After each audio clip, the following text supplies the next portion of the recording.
ನಾನೊಬ್ಬ ರೈತೆಯ ಮೊಮ್ಮಗಳು ಅನ್ನೋದು ನನ್ನ ಗರ್ವ. ನಮ್ಮ ಹೊಲದಿಂದನೇ ಕೊತ್ತಂಬರಿ ಕಿತ್ಕೊಬಂದು, ಬಾಳೆ ಎಲೆ ಕಿತ್ಕೊಬಂದು, ವೆಜಿಟೇಬಲ್ಸ್ ಎಲ್ಲ ಹಾಕಿ ಫ್ರೆಶ್ಶಾಗಿ ದಪಾಟಿ ಮಾಡಿಕೊಂಡೆ. ಅದು ಕಲರೇ ಎಷ್ಟು ವೈಬ್ರೆಂಟಾಗಿದೆ ಅಲ್ವಾ. ನಾನು ಬ್ರೇಕ್ಫಾಸ್ಟ್ ಚಾಲೆಂಜ್ ಮಿಸ್ ಮಾಡಿದೆ 8 ದಿನ ಆಯಿತು. I am proud of my self. ಕೇಸರಿ ರವೆ 1 ಕಪ್ಪು, 3 ಕಪ್ ನೀರು, 1.5 ಕಪ್ ಬೆಲ್ಲ, ಏಲಕ್ಕಿ,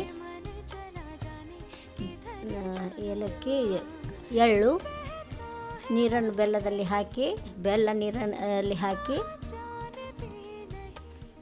ಕುದಿಯಲು ಬಿಡಬೇಕು. ಕುದ್ದ ನಂತರ ರವೆಯನ್ನು ಹಾಕಿ, ಏಲಕ್ಕಿ ಪುಡಿ, ಎಳ್ಳು ಹಾಕಿ ಕುದಿಸಬೇಕು.